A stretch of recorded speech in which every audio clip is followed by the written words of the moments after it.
Well, welcome everyone. The session tonight is called Committed to Climate Action, Green Design. And the session tonight will be led by Jay Gordon. She's a PhD student at the University of Toronto. And this session is brought to you by the Social and Ecological Justice Commission of Shining Waters. We've been working on this is kind of our second webinar looking at ways churches can help the United Church of Canada meet the commitment that was made by our General Council. So there may be others joining us as we go along, but we're going to, since it's 7:06, we'll proceed along. My name is Don Ford. In my day job, I am a manager with Toronto Region Conservation, working primarily in the area of hydrogeology and drinking water protection. But I also get involved in climate change initiatives and modeling, looking at the effects on our watersheds and our water supplies. And could I have the next slide? Oh, sorry. First of all, for the agenda this evening, we've got the welcome and introduction that we're doing right now. Then Jay will do an intro to green design. And then we'll have some breakout groups. They may be small, but mighty. And to look at three case studies. And then we're going to have a brief time to talk about some green design examples. And then back with the larger group to discuss some of the things we've learned or where we think we could head from here. And then that leads us into our next steps in closing by 8:30. So welcome everyone. And pardon my pronunciation, bonjour, bienvenue, welcome. And you can see the symbol in the lower right that represents that climate change is happening, and it involves targets, and it involves working with air, soil, and water. And what we're trying to do is decrease the amount of heat buildup in our atmosphere and limit, I'm not going to say reverse or eliminate the effects of climate change, but hopefully limit the effects of climate change as much as possible. Next slide.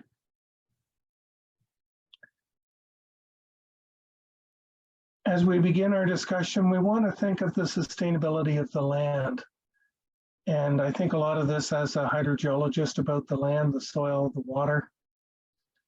And I think of those who walked before us, including the Chippewas of Georgina Island, the other Anishinaabe nations, on Wendat, the Mississaugas of the Credit First Nation. They've all been stewards of this land from time immemorial.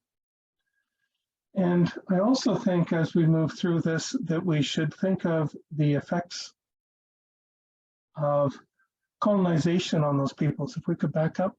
Sorry. Including the Toronto Purchase, where we moved lands essentially around the city of Toronto. The Williams Treaties, a broader area in the GTA, and think personally what we can all do to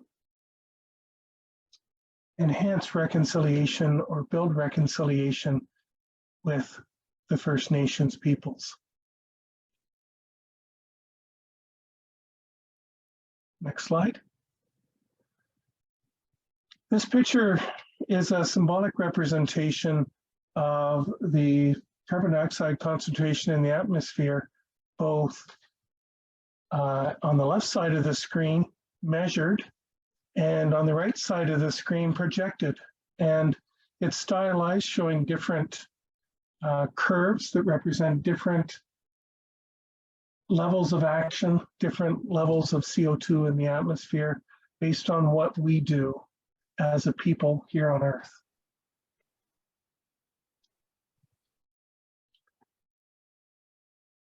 And in August of last year, the 44th General Council adopted a climate objective, and that's really kind of the impetus for these webinars.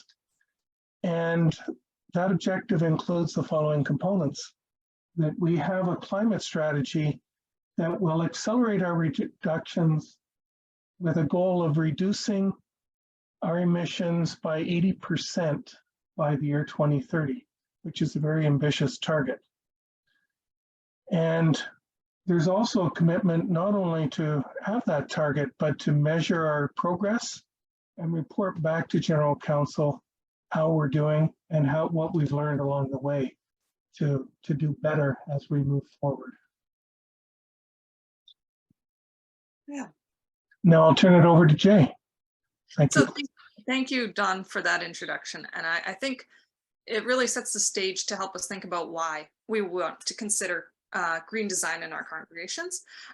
So I'd like to spend the next few minutes just talking a little bit more about what green design is.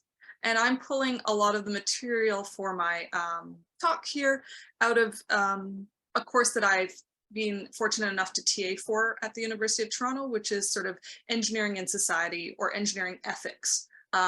So they teach this to second year engineering students in order to help them consider what the impacts are of the designs that they will work on in the future as engineers. And so I think that we can maybe apply some of that thinking to how we see ourselves functioning as congregations as well. So what is green design? Oh, well, first of all, why is it important? We already sort of framed it in terms of climate change and greenhouse gas emissions, but Kate Rayworth has a really nice video, and I think there'll be a link on this slide so you can look at it afterwards if you want to, but a really nice video on circular economy and on the donut economics. And she puts forward this model of understanding the earth and the earth systems. Basically that we as human beings want to survive and thrive in a healthy life, which includes having the ability to use food, water, having access to healthcare and education, good work, political voice, equity, all the sorts of things that we think of as churches promoting in terms of social justice in order to have a good life. But in order to have those things, we must take some things from the planet.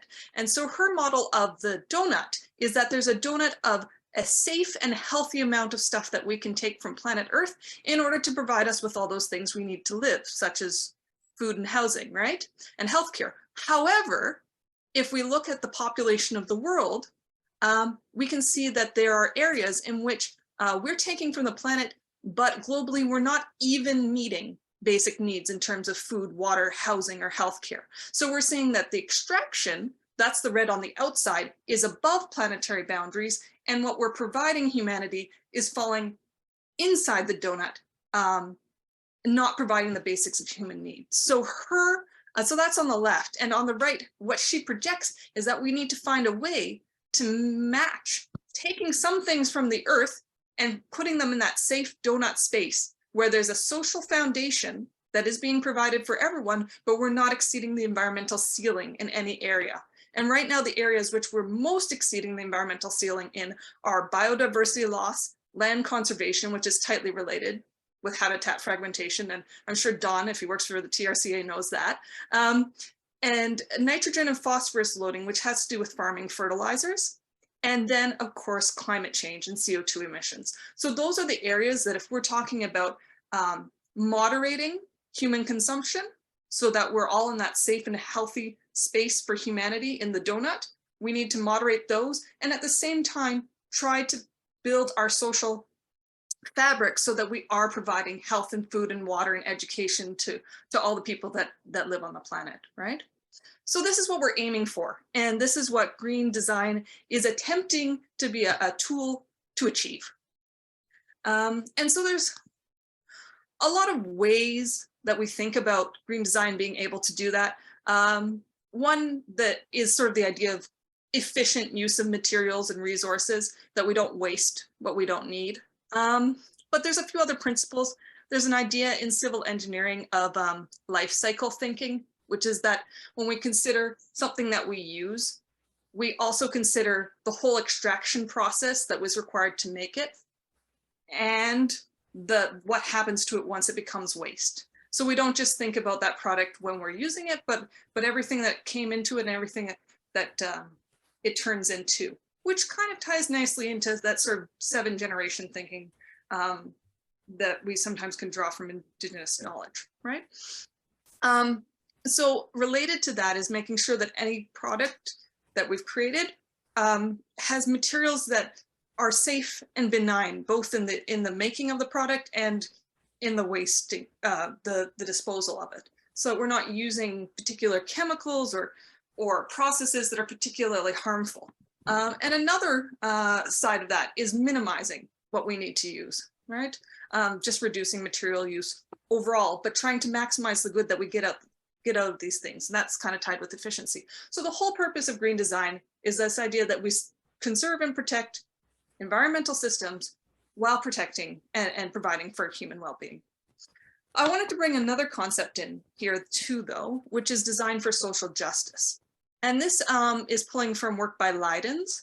And he identifies 7 pieces of design work that we might want to do if we want our things that we design not only to be good for the environment, but also to be maximizing that healthy space for humanity, right? Maximizing social justice in what we create as well. And his basic tenet there is that if we design along with what's currently happening within the system, that's just going to reinforce inequities that already exist. So we must create designs that are countercurrent. And I think as a church, we're well positioned to do that, because oftentimes what we do as a church is say, hey, this is the current ethos in our society, but there's another message that we have that is like, we need to do something a little bit different than the current paradigm in order to live well and ethically, right? So there's that piece. But then the rest of what Leidens talks about is this idea that as we create systems or products or buildings or anything, we should do this in a way that is very much listening to what is going on. So don't just create some idea. It's super fun, you know, at the ivory tower or in your head or in North America for Africa, right? Don't just create ideas and then try to plant them into a location. Actually start by listening to who's involved, who has been marginalized, who is not empowered in the system, understand the context in which you want to place a design, and then you can put your design into it in an effective way. So listening to social groups, listening carefully, listening contextually, and paying attention to not only the design of an object, but also the structures that are creating the system in the first place. And I think that's something else a church can be very good at, because a church is a hub for community. It intersects lots of people from different walks of life, different economic levels, from different jobs, maybe, hopefully, different races and ethnic backgrounds. So we're already in a place to be listening very effectively. So I think when we think about design in churches and congregations, we can think about, are we really listening to what problems people are bringing forward, and can we do something to design in that space? And of course, the goal of this design for social justice and green design, really, when you think about Kate Raworth, is to increase good overall, to reduce risks and harms, and to enhance life, right? To enhance life, health, play, senses of imagination and fun, freedom, autonomy, and control over your own environment. I think this is very important when we talk about elderly people, because, I mean, to me, I think the hardest thing that I've observed that I have to look forward to when I get older is this idea of loss of autonomy, right? At one point you had control over your whole world, and then suddenly maybe your eyes aren't good enough for driving. And now all these things you used to be able to do, you can't do. So I think we really need to be aware about how designs are enhancing all the aspects of someone's life. There's a lot of problems with self-driving cars, but to me, the best sales pitch for it would be that it would allow elderly people to still travel without having to be able to drive.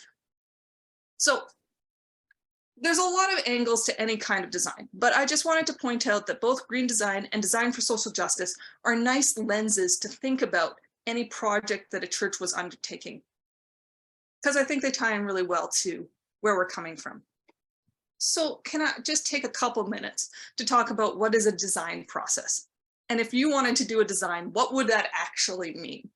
So the first step, just like we were talking about with the Leidens, would be listening carefully. If you want to create something or design something, you've got to listen carefully to the people and the structures involved to understand what is the problem you actually want to solve. And that's the second step, define the problem. So this might all seem very abstract, but for example, I've been volunteering at Fort York Food Bank recently, and their customer base or client base has tripled in the last year. And that's not all a bad thing, because they're providing food to more people, and I think people are being attracted to the food bank because it's functioning very, very well. But my initial thought was maybe Fort York Food Bank has a problem because they have so many more customers than before, and that means that they have a huge line out the front and people have to wait a long time. So I could go in there saying, I know that you have a problem as a food bank.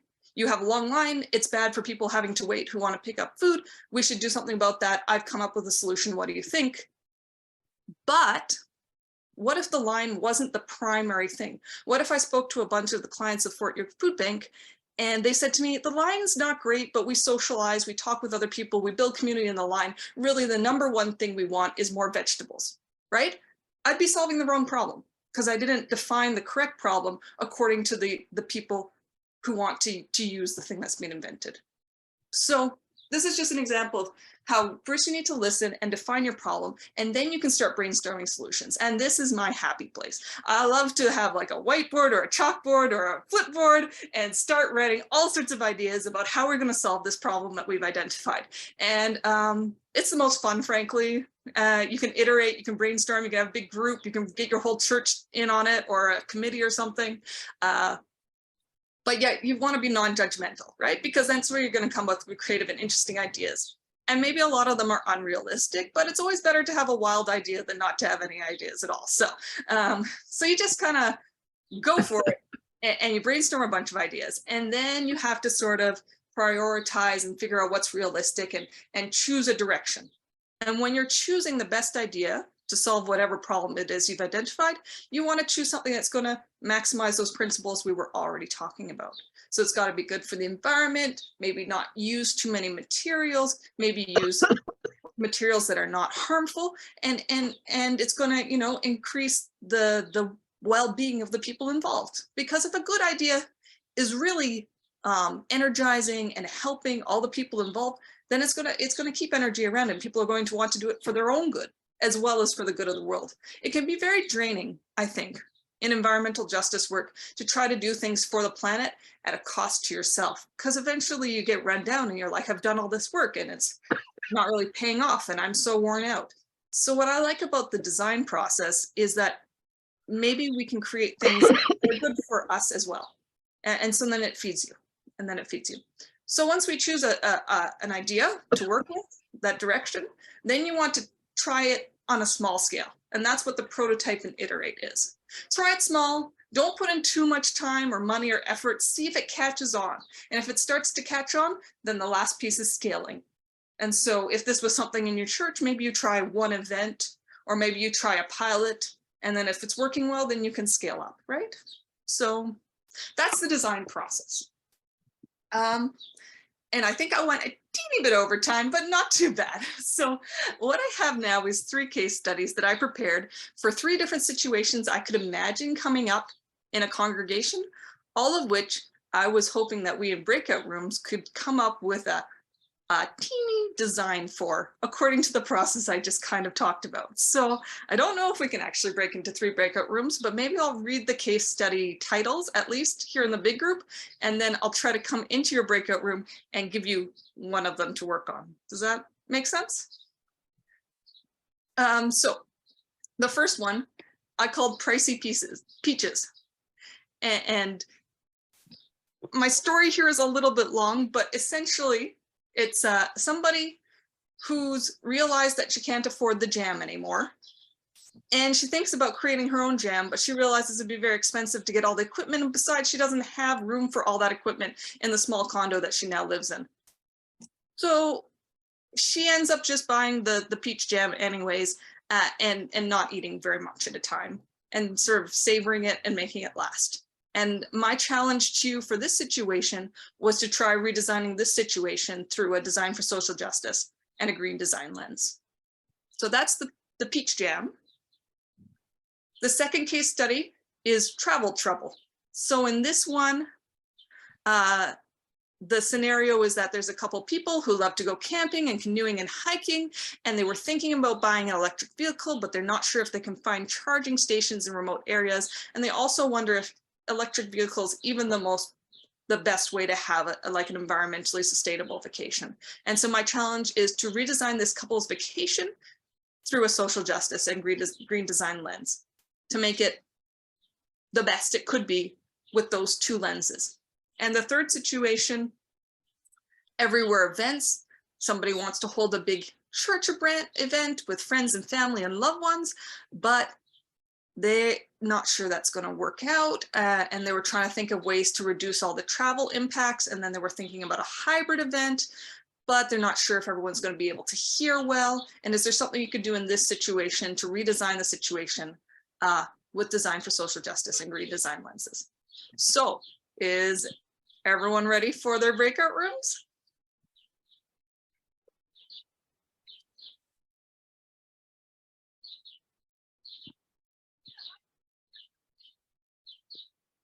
So what I've done is So in I our put, breakout rooms, are we discussing all three topics, or are we One. each I'll give breakout each room? group a Okay. one. Yeah. Okay.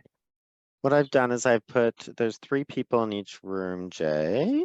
And what we'll do is Jay will just come to each of your room and re-input, because we know now that the chat doesn't save when you go into a breakout room.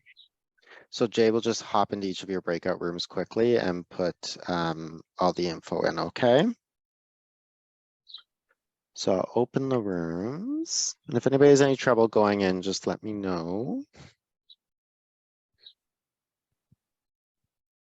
Yeah, so just click on the breakout room and join. There's a join button. Okay, so.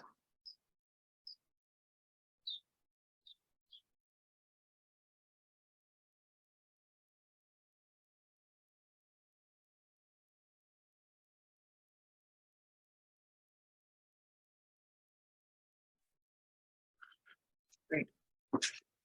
And I should share my screen again, I think. And they were all talking away. They were, and they were thinking along the lines I was hoping they would in terms of solving the problem. So that's great. Great. Um, Okay. And you talk again now, right? I do for another Just gonna pin 10, you now. 15 minutes. Okay. I'll just pin you Great. and I'll mute and stop.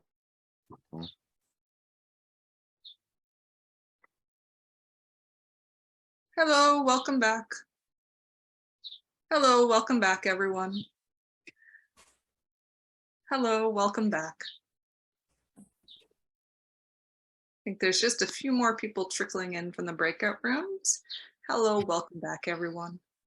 Well, I had a chance to listen to all of your design thinking, and you're all on the right track. So congratulations, well done. I think we'll chat about it a little bit more. We've got a large group discussion time towards the end, so we can kind of talk about solutions to these case studies during that time, and also other problems and ideas related to your churches and congregations. But just hold on to all that clever thinking you were doing for a little bit longer, because I wanted to run through some examples that I could think of on a few different topics of how green design plays out in our society today. So 3 topics I'm going to cover, and the first is green power. So of course, we love electricity. We invented it this century, last century, and we'll never stop using it because it's so amazing. But because our power demand, it just increases every year globally. We do have to think about where we're getting it from. And this is already a transformation that has taken place in Ontario with the Kathleen Wynne government and with a lot of progress in the sector over the last 10 or 15 years. But I just want to give you a little bit of hope. When we're talking about green power, of course, we're talking about renewable energy supply. So that's solar energy, that's wind energy, that's water power like the Niagara Power Dam. a little bit of hope when it comes to these things. The acronym that's used for them these days is WWS, wind, water, solar.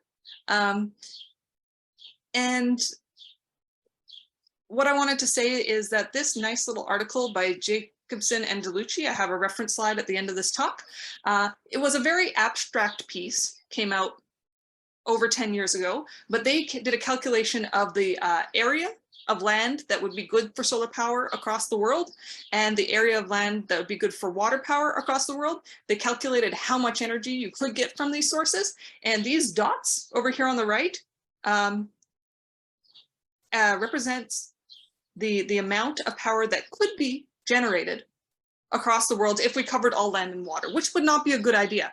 But it's you see, it's between 2 terawatts for water hydropower and 40 to 80 terawatts for wind. Sorry, not for where's solar? Solar is the yellow dots.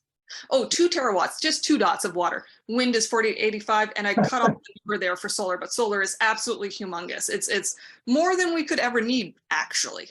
So the note of hope is that if we want to transfer to a renewable power, the amount of conventional power supply we have across the world right now is 16.9 terawatts. So you see that if you look at wind, water, and solar, we're talking globally, potentially hundreds of times the supply of electricity we need from those 3 power sources. The challenge is in building the infrastructure, not in the potential energy that we can gather on this planet.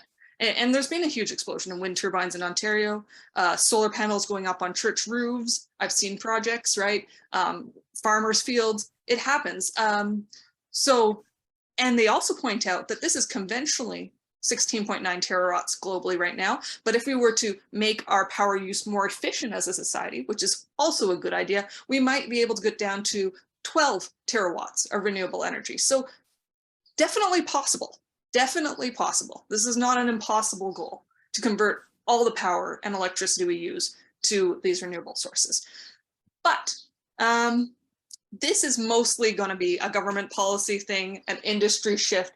As individuals, there is a nice renewable energy loan that I think was talked about last session that you can use to get zero interest financing if you want to put solar panels on your church roof, if that happens to work with wherever your church building is. Basically no cost to yourself, and feed-in tariffs in Ontario mean that it can actually give profit to your congregation. But beyond that, maybe there's not a lot you as individuals can do in this space. So I'll also talk about the other piece, which is energy efficiency and conservation. And this is not new to anyone, but just to point out that these two things are different. Energy efficiency is things like programmable timers, Energy Star appliances, energy efficient light bulbs. These are things that you might have already done. Somebody said they just renovated their church and it's like nice and new. You might have already done, but if you have an old building, these are things you might be able to do in the building without a lot of cost. Putting in power strips that cut fountain power to appliances when they're not in use, right? That's energy efficiency. And then there's energy conservation, which is what we talk about when we're like turn up the fridge temperature or down the thermostat, run a full load of laundry or air dry your laundry. Bake in ceramics, you can use a lower temperature or use the right size burner for your food. I imagine that everybody here is already pretty much up on all the energy conservation tips in your personal life. Maybe you know someone who isn't, maybe you've tried to convince them. This, frankly, is not going to save us. If you can do it, good for you. Thank you. It's excellent. But as a society, we need to think about changing our source and building more efficiency in the first place. So if you are doing a major renovation to your church and you haven't thought about making your church greener in terms of insulation or the type of furnace you're using, please do, because that's where you're going to make a big impact. Freezing to death because you kept your furnace at 17 instead of 20 degrees in the winter, it could make an impact, but it depends on a lot of different things. And going back to power sources in Ontario, we have now actually converted the province, I think over 90%, is that right, Don? To renewable energy sources. Low carbon A lot of sources. it's nuclear. A lot of it is nuclear. Nuclear. So Not- there's definitely work to be done in this area, and as populations grow, it's very important to keep that efficiency so that we don't have to build more infrastructure. But right now, our power in Ontario is actually mostly green. It's places like the Maritimes and the prairies that are having to do that conversion still. So I do encourage energy efficiency and conservation, but what I was saying about with green design, environmental work can sometimes seem like a lot of sacrifice for not a lot of gain. I would never say to anybody, do these things till it hurts, because you're probably not making so much impact that you should be suffering for it. Do what you can in this area, but focus on things like big ticket items, church retrofits, solar panels on your church, you know, getting green energy sources in and not wasting the energy in big ways. That's what I would say. I would say that personal sacrifice is like a little bit of a, what do I want to say, magician's cloak that corporations will throw at individuals to be like, it's your problem to solve, when frankly, this has to be an industrial scale change to our society. And individual actions do make a difference, but I would, don't suffer for it. That's my message. Anyways, but when we talk about transportation, here the impacts are real. So the problem, here we see traffic congestion, a lot of single drivers in these cars. Frankly, this is bad for a lot of reasons. It's bad because the roads cut through valuable habitat. It's bad because the fuel efficiency is low when you have this much. It's bad because the traffic jams cause people to lose their temper and swear at their neighbors. Like, it's just not good. It's just like, why we still have traffic systems that look like this blows my mind. If you were to put all of these people on a bus, the buses would be going at 100 kilometers an hour. There would be no traffic congestion. So, so there's a lot of things that could be done in the area of transportation, and at an individual level, if you're in rural Ontario and it's going to take a long time for the public transportation to get better, maybe the best thing we can do as congregations is just to increase Sunday carpooling. I don't know. But I should say that if you have the options, because you're in maybe you're in Barrie or in Waterloo or in a more slightly urban setting up in Sudbury, this is the order, I would say, of best transportation options to worse. And the pictures here are Kensington Market's no car days down at the bottom. When on Sundays, they just close the cars altogether. And up the top, something called the Barcelona Super Blocks, which was a whole municipal redesign project where they closed the inner 3 streets in both directions, and every 3 blocks you could run a car, and then the other streets were all pedestrian only. And they redesigned an entire area of Barcelona this way, and they were worried that businesses weren't going to like it because they wouldn't be able to transfer goods, but they worked it out. Traffic got better. The pedestrian areas became really, really lively. It was like having sort of little mini town squares everywhere. People loved it. It was a huge hit. So these things don't need to be sacrifices. The way they design the city, their through lanes still can do all the emergency vehicles, all the buses, all the people that need to get places fast still can do that, but they have these walking zones in the middle of their blocks, which is really quite neat. So walking, jogging, wheeling your wheelchair, definitely the best for the environment. Then we've got biking, rollerblading, skateboarding. It needs a little bit of infrastructure, but no fuel. Also very good for your health. Then if you need to, and you want to go somewhere far, have you considered making it hybrid or virtual? Because we're doing this now and none of you had to travel and I'm still at home. So this is also very good for the environment. It takes a little bit of electricity. That's it. Now we say, okay, we have to move and we need some help. Subways, buses, GO trains, streetcars. These are the next best thing. If you can find a public transit route, I was saying to the travel vacation group that there is a bus that takes campers to go camping in Algonquin Park from Toronto and the suburbs, but that's only one bus. There could be more vacation buses, right? There's also one that goes down to Stratford, I think, from Toronto. But I mean, not everything needs to be Toronto centric. There could be more like travel busing or nice, like super deluxe busing or something, right? We could be more creative in this space. And then sort of last attempt, you do need your car, but have you considered car share? Have you considered, carpooling? Have you considered electric scooters in the summer? Obviously not very practical in the winter if you have to carry a lot of stuff. Your SUV and your pickup truck should be the last option. Like you actually need to move somebody's furniture, right? Like that shouldn't be the thing that you choose first of all to go to school or whatever. It's just not practical, and it's a waste of money, frankly. I don't have that kind of money. I don't know if you do, but like, why? So anyways, that's my little spiel on transportation in terms of green design. And then waste management is the third thing I want to kind of talk about a little bit. So we're all very familiar with streamed waste management, right? You got your recycling, maybe it's separated between blue bin and paper, or maybe it's all one. And then you've got your landfill. At U of T, they also have one just for coffee cups, because there are so many people that drink coffee cups that they've got an entire waste stream just for like Starbucks cups, which is actually pretty clever because I think they can put it in the organics recycling. But a couple things about like waste diversion. A lot of people are doing this pretty well. A lot of people have done this for years with their backyard composter, right?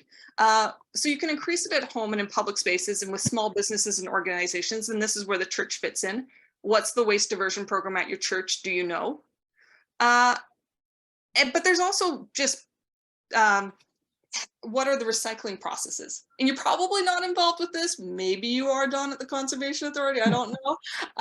But there's municipal programs. They could use a lot of help. A lot of what we put in the blue bin at the City of Toronto doesn't manage to get sorted, and then it ends up getting diverted to waste. But City of Toronto is working on it. Like they very actively have a division that works on trying to improve municipal programs. There's also the stuff that goes into recycling.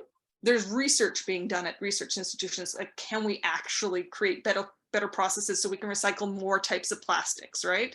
Or more other things that we didn't know how to recycle before. Can we biodegrade them with some sort of bacteria? So there's improved, like there's science to be done there around improving waste diversion.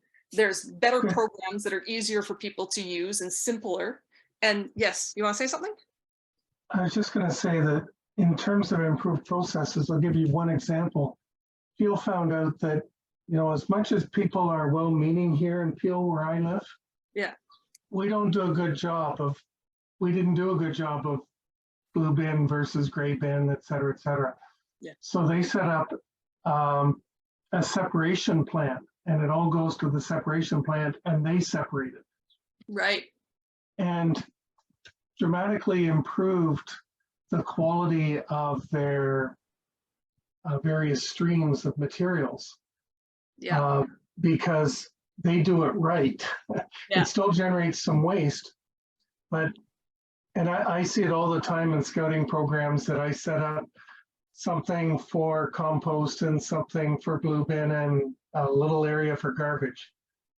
And even when I put actual examples of what goes in each bin, the scouters who are well-meaning and are supposed to be educated and leave no trace, throw it in the wrong one. It happens. But then when we go back to the design for social justice, there's that piece about making it easy and nice for the users. And so that's where you're saying maybe just better sorting on the municipal side. It's simple for the user. You throw everything in the same place, but you can still get the result you want. Obviously, yes. We can't change that. We're not designing city programs here or doing research into fancy ways of upcycling. Although I did want to say there's this really neat piece of research going on right now about how to turn plastic waste back into ethanol fuel using biodegradation. And I put a little link there because there's some really cool research being done in that space. But yes, how do we make things as easy as possible for our users while still achieving what we want? I don't know if you're in churches. Toronto has a bit of a green bin recycling program, but in the smaller cities, I don't think they do. But if you have a church garden, you do your own composting on site. That can be soil building for your own like food program. I don't know. So how can you make it easier for your building users in a church if you have other people renting your space to use good waste diversion processes? Maybe it's signage, but I know signage doesn't always work. So these are the questions we have to ask ourselves. Yes. Esther, did you want to say something? No, sorry. So that's waste diversion. But to me, much more interesting than this question is, can we just get rid of waste altogether? And that's the thing I accidentally referenced earlier on when I was trying to talk about planetary boundaries and donut theory, is circular economy. Because the circular economy is very much an engineering idea. And when we try to teach our engineering students this, have you thought about your product so that the raw materials going into it are designed in such a way that there's first of all, as harmless as possible, but also able to be taken, made into the product, and then taken apart and made into more products, or fully recycled into the product again itself. So this is sometimes considering like the companies taking back stuff that they've made so they can recycle it. And we do have specialized battery recycling so that battery companies can like redo that, or cell phones. Sometimes they'll take them back and take the gold out and make another cell phone. So that's really cool. But it's actually about, can we just design things all together so that there never has to be waste, because they're always able to be reused and recycled and put through the system, so that we don't have to worry about, are we recycling our waste or landfilling it, because there isn't waste anymore. And some things will always wear out and break down. I wear my jeans until they've got holes in them, but I mend them, and that's not exciting. That's an old waste diversion tactic that's existed forever. But then the clothing waste itself, what happens to that? And there are companies that are looking at, can we take old broken jeans and take that cotton fiber and remake it into cotton fiber stuff, and take the best and make jeans out of it again, and take the worst and make paper pulp out of it. So there's really interesting stuff going on in the space, and I love it, because the idea that we should not consume anything is impossible. We need to eat, right? We need packaging around our food to a certain extent, but can we create things that won't be wasted? I like that a lot. So that's the idea. And this is a bunch of things. I just listed all the examples I could think of, and maybe you want to shout out some examples you could think of too, but Return of the Milkman, Loop Loblaws has put in this really interesting program where some of their high-end brands like Haagen-Dazs are giving you a reusable container for the ice cream. You take it home, you eat it, and then you bring back all your empty containers, and they take them, wash them, and refill them. So that idea, like we used to have milkmen deliver the milk in bottles, and they took the bottle back and refilled it with milk. Why aren't we doing that? And so these are all companies, Saponetti, Karma, Lush Naked Products have no packaging around the soap, grocery bin delivery services. I'm Toronto-centric, sorry, but Food Share, Fresh City Farms. These are all things that they're like, we take it and we clean it up and we reuse it completely so you don't have to waste, right? Even reusable diaper services. None of us are of the age that's a problem right now, but right, like take them back, wash them, give them back. I know, and it's nicer because you don't have to wash them yourself. So it makes it like we're in a convenience-oriented society, but we still get convenience. We're just reusing. So I like the Return of the Milkman idea. There's also tackling takeout. I've seen several startups try to have reusable takeout containers. I've never seen it take off in our economy, and I think it's because of how do you bring it back and get it washed? But there are people working on this space. Can we have takeout and reusable containers that then get collected again and redistributed to the restaurants? I love that. I hope it works. Better to borrow. Anyone heard of the tool library? I feel like churches could be brilliant. And I know in the food space, we're talking about community kitchens, but what about community tool libraries, right? You've got one skill saw and anyone can borrow it, right? Or you have one giant pot and anyone can take it home if they want and bring it back. This is a really nice space, I think, as community centers that we could be in, which is this idea not everybody needs to own a copy. Maybe you've got 3 for 100 people and that's perfectly fine because you just borrow it. There's also rentals. You can rent all sorts of things, like the number of things you can rent that I didn't know you could rent. You know those lanyards, you go to conferences and everyone gets a plastic name tag and a lanyard?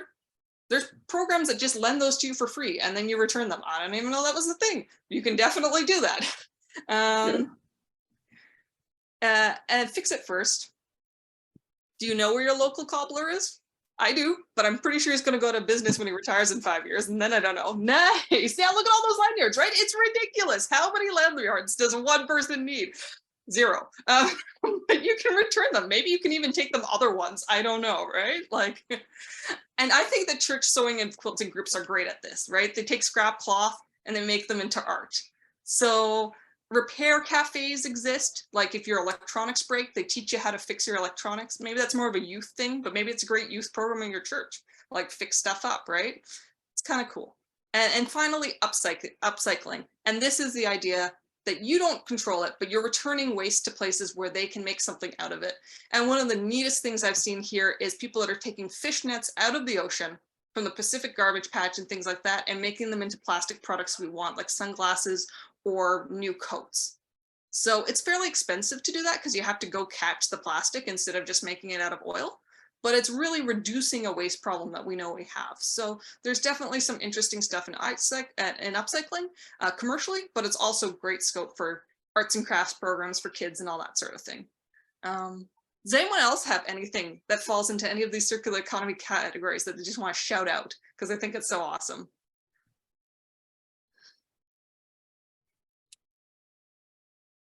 Don? Right. I think of the beer store, you know, they've been recycling beer bottles, wine bottles. They've been Yeah, for a returning long bottles time. since before it was cool. Yeah, absolutely. Yeah, that's right. Absolutely. Absolutely. And reusing them. They just wrote a $1 deposit recycling them. refund, right? Yeah, Yeah, absolutely. Absolutely. The beer store. and they're more efficient at it because unlike the municipal system, it's not mixed in with everything else. So Yeah. when you're dealing with a single waste stream or limited with, say, plastic, glass, and cardboard, you can be more efficient at it. Yeah, absolutely.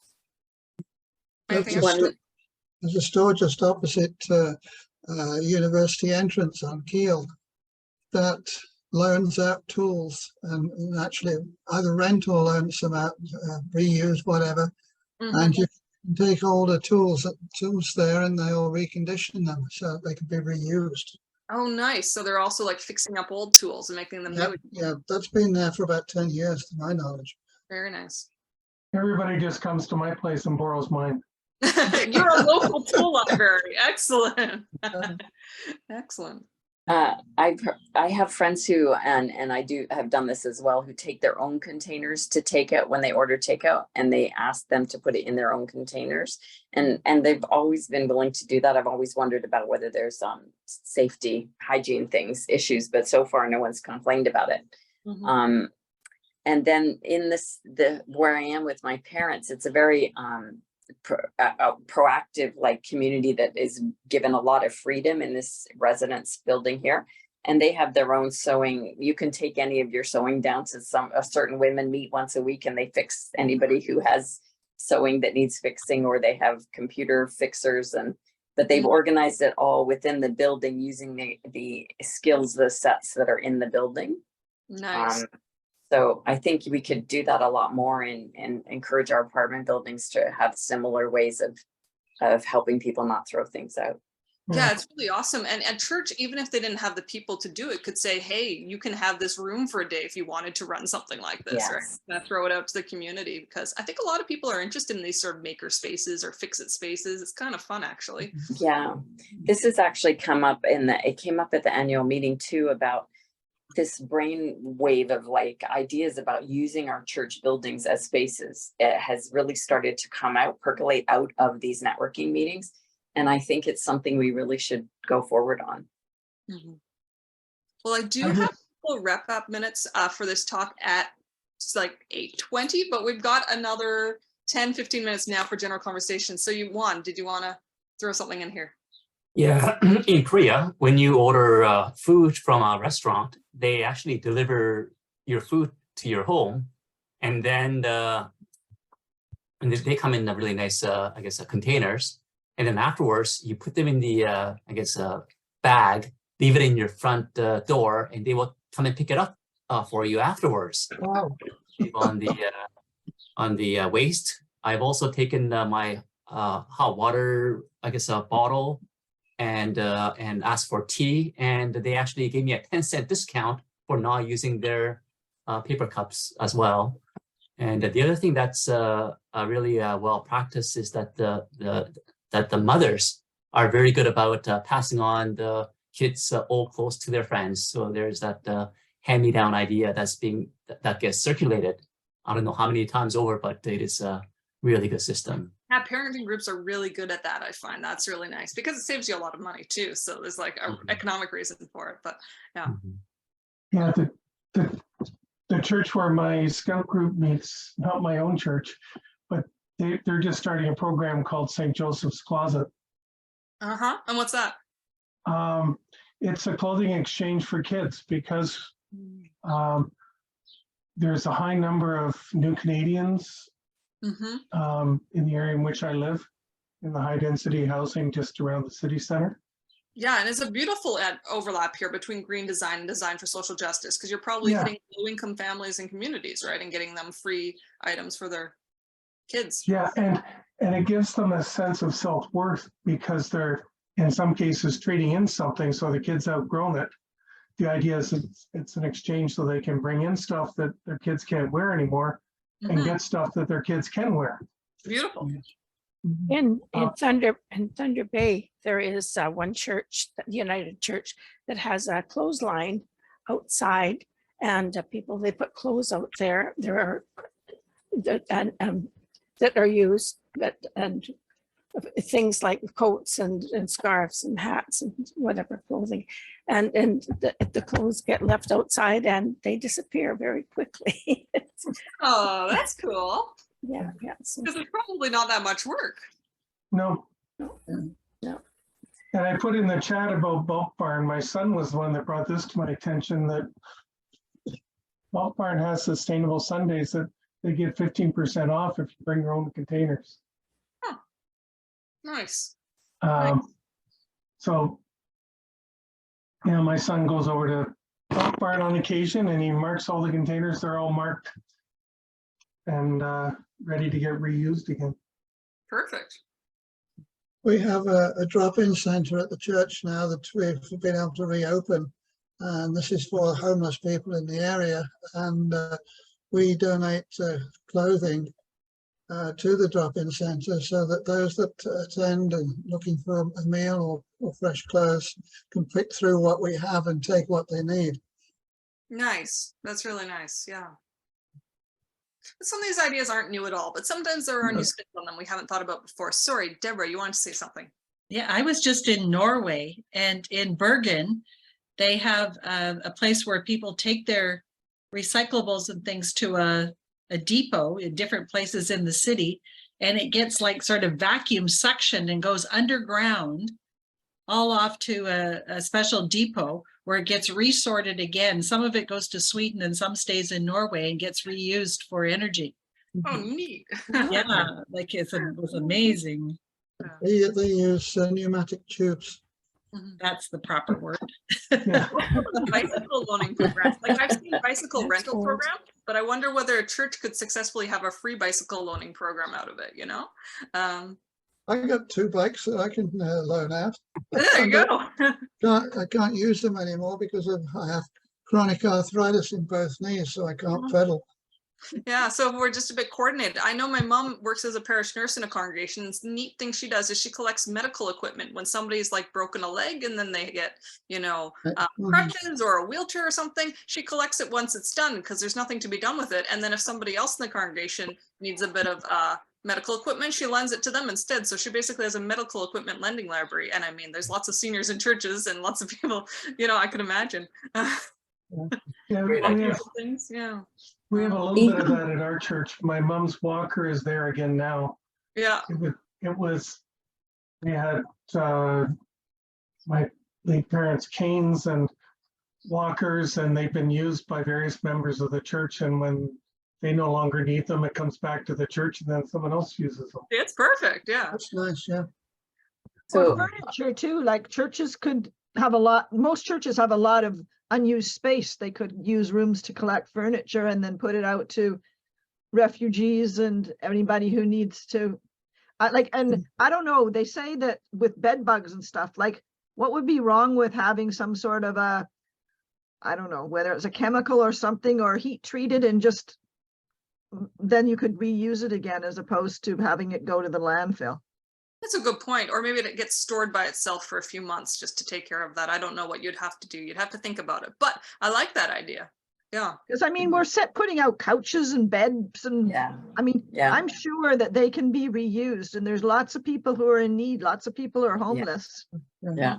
And I don't know, I heard of a small town, probably 70,000 people, and they are collecting, well, it's the containers that go on freighters and send things all over the world, and the ones that can no longer be used are being turned into homes for homeless people.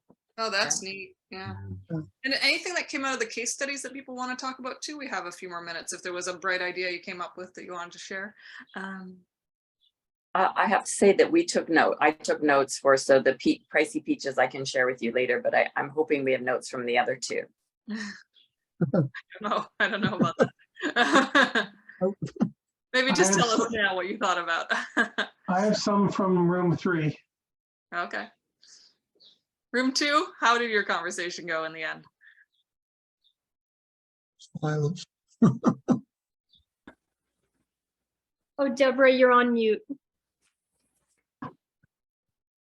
Go ahead, Dale. We lost Dawn, it seems, from our group, so.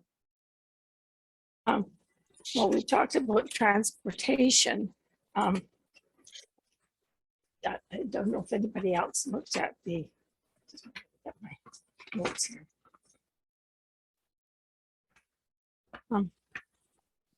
Talking about that people wanting to go camping and having an electric vehicle, and having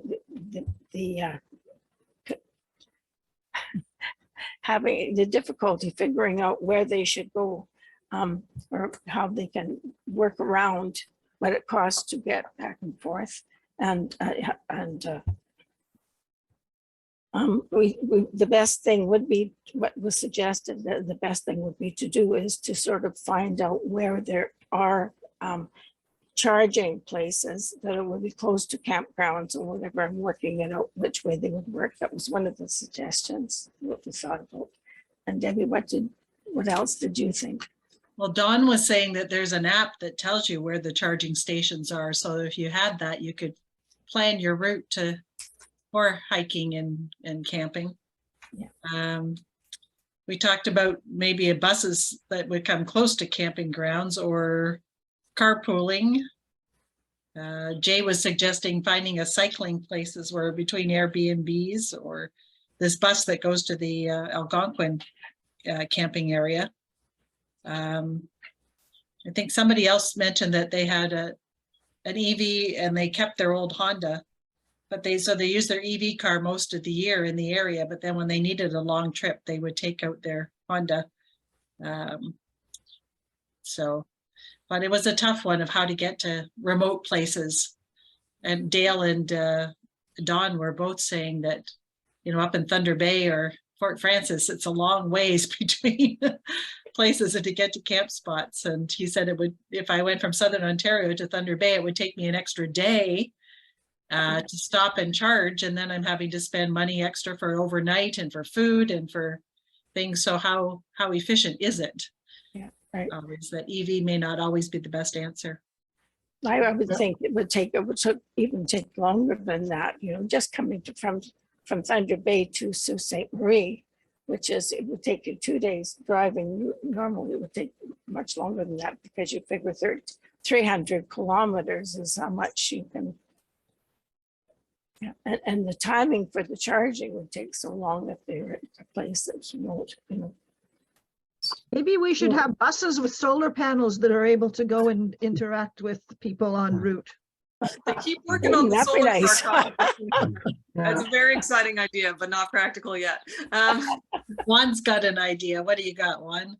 Yeah, if you have an EV and you want to go to a camping trip up to Thunder Bay, you can trade your EV with a friend for the trip, and your friend would be more than happy to drive your EV around because they're fun to drive. So that's problem solving. There you go. And then they're saving electricity while you're throwing your car. That's actually a nice one. Yeah. Great. So I know. But don't do it with Ruth, because she will do drifting on it. Hey, I know we've got only a few minutes left. I kind of wanted to know from the different people that are representing different congregations here, is there something that you would like out of these information sessions, or something that the Social and Environmental Justice Committee can do for your church to make any kind of projects you're undertaking in the environmental area easier to actually make it happen? So just sort of a general free-for-all about what we can do for you. I think if we have exchange amongst the churches about reusing something that one church can't reuse, maybe another church can. Like a general church furniture exchange or item exchange or something like Mhm. that. Yeah, I between know all- we're reusing furniture from another church for some parts. Yeah. Okay, we bought quite a few, but I know we've branched around and found some furniture to fit in some of the other rooms. I know some music directors will contact other music directors to borrow sheet music. I don't know if that's at all coordinated though, but sheet music's probably not that high an impact thing, but it saves you a bit of money too. So Sure. yeah, okay. I have a question, but it's are you interested in a webinar on investing, green investing? Like putting money into how to put your money in a place where it's sustainable? I'd be interested in knowing if you hear of anything, if you could let us know whether that would be of use. Well, you could invest in Bullfrog Power. That's one that comes to mind. Yeah, and there's an organization called Genesis that is supposedly doing good things with using money wisely, but I think people need information about it and some expertise to come and evaluate it for us. Like, are you talking ESGs, like the? Well, that's what I'm basically saying is, do you feel like this would be interesting if we created the webinar? Because I don't have the answers at this point, but I know people who do, and I would bring them to that webinar. But my question is, would that be interesting to you and to other people that you know? I think so. Okay. It's Okay, one I'm thinking of. I've noted coordinated lending programs between the churches for things like furniture, music, who knows what else. Anything else from the congregations that you think would be super helpful?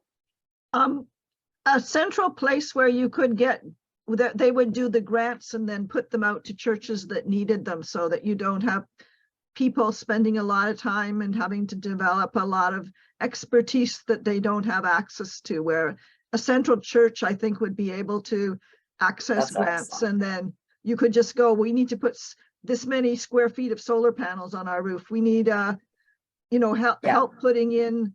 Right. So there's the one for motion sensitive lights that go out, or right. hand-free flush toilets or whatever. And the administration does the grants. Yes. And then you let the churches know that they contact this number and this website and this person and this address. And they ask for, let's say they ask for $100,000, and you say, well, we can't supply $100,000 right now, but we could supply 35,000. Right. So and this is what you could do out of your $100,000 project with this 35,000, and you go on a list for the next 25,000 to do it, and then centralized staff support for applying for grants, or one place that you could apply for all the grants, and also maybe have lists of suppliers that are recommended, things like that. Don't we have that already? Well, there's one for TUCC, which is Toronto region. I don't know. I thought so, because we use them. I don't know if it applies to this entire Shining Waters Presbytery.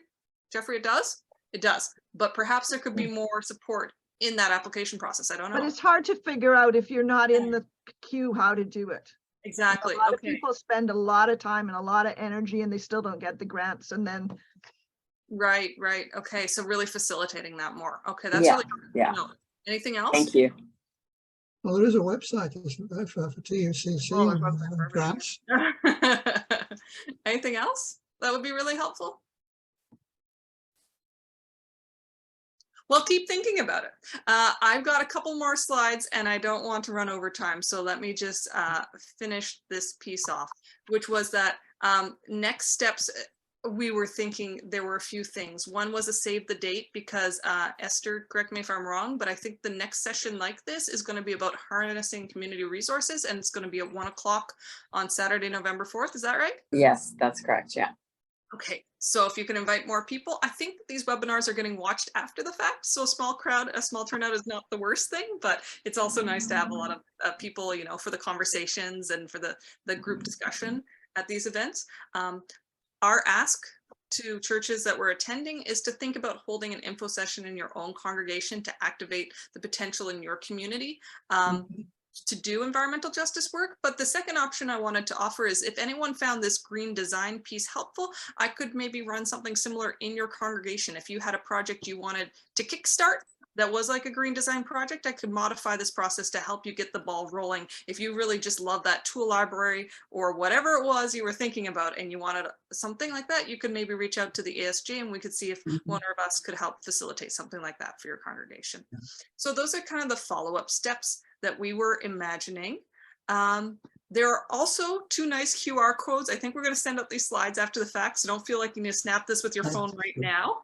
But one of them links to a planning template for if you want to hold that info session in your church. And the other one is so that you can tell us what your church and your congregation is thinking about in terms of green design or building retrofits, to let us know where your congregation's at, so we're providing things at the right level. Kind of like you were talking about, maybe the biggest problem right now is effectively applying to grant processes. And so maybe that's what you need help with. And if you can let us know, then we can tailor what we're trying to do as a commission towards your congregation. So that's the second one on the right.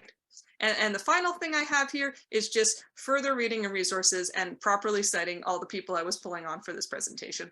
Lots of people thinking in this area, and there's so much more beyond this, but 3 places to go if you want to know about economics, design for social justice, or just how possible renewable power could be if we really made that shift. Is that everything? I think that's everything. Anything else that anyone wants to share? Can I just say that when we were talking back about energy, about it not saving us the little things we're doing, what I wanted to add to that though is that you talking about what you're doing, it goes a long way to normalizing behavior. And it may be one thing that you can easily do is even just saying, oh, I wish I could be doing this, really makes the people around you change their views. So talking is very powerful. We are all interconnected. Yeah. Yeah. Maybe the notices for these could come out a little bit sooner or a couple of times. Like I was away a lot in May, so maybe it came out earlier, but I just saw it on Monday. Yeah, frankly, there was a bit of a scramble. Pride Month has been very busy. Other projects have been taking some energy, but I think we'll try to advertise a bit earlier next time. We've learned that June is not a good month. So we won't do it in June next year. Thank you, though. We really appreciate the feedback. Yeah. And thank you for coming at a last minute. Yeah. Well, it's good when they're recorded and people can check them out too, or go back to it. It's really appreciated. Yeah, and if you feel like sharing a link, I don't know if you send out a newsletter in your congregation or anything like that. I imagine we're going to edit all the group discussions part, but we'll share the case study slides so people can take a look at those too. And look at that, we are 1 minute. Thank you so much, Jay and Dawn. Thank you. Impressive, Jay. Thank you so much. Thank you. Thank you all for coming. Yeah, thank you. Awesome. Bye.